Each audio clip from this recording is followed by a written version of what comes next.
ادھر عورت مارچ، میرا جسم میری مرضی، یہ کہاں کی لونڈیاں ہیں جو رب کو اکڑ رہی ہیں؟ یہ ملک ان کا ہے جو کہتے ہیں ہمارے جسم پہ رب کی مرضی چلے گی۔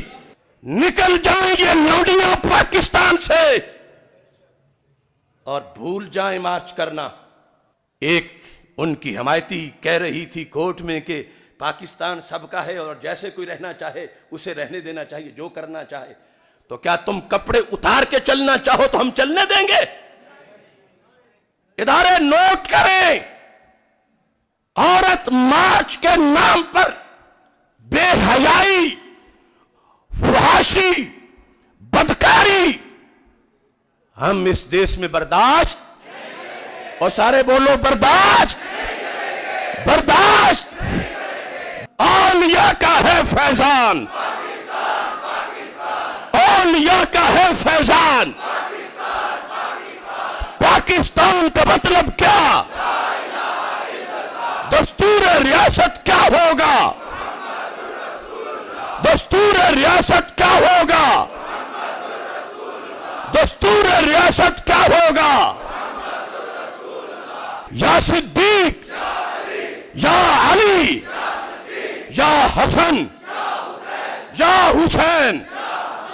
یہ ذہن میں رکھیں، یہ بھی کوئی دلیل ہے کہ ملک سب کا ہے؟ ملک کلمے کی بیس پہ بنا ہے، جس نے کلمے سے ٹکرانا ہے اس نے یہاں سے جانا ہے۔ یہ کلمے کی بیس پہ بننے والا ملک ہے، یہاں کنجروں کو کھلا راج نہیں کرنے دیں گے۔ یہ ویسٹ کے گٹروں سے نکل کر آ کے پاکستان کو وائرس زدہ کرنا چاہتی ہیں۔ اپنی مرضی والوں سے پوچھو، کرونا وائرس چاہیے تجھے یا اس وقت بھی اپنی مرضی کرو گے؟ پوچھو ان سے، ان کے گٹروں سے نکل کے آئے ہو کہ کیا ہوتا ہے پھر۔ لہذا پاکستان اسلامک سٹیٹ ہے، شیطانوں کو کھلی چھٹی نہیں دے سکتے۔ یہ 20 لاکھ شہیدوں کے خون پہ بنا تھا، وہ 90,000 پاک باز عورتوں کی عزتیں لوٹی تھیں، وہ 2 کروڑ مسلمانوں نے گھر چھوڑے تھے اور 20 لاکھ نے جانیں دی تھیں۔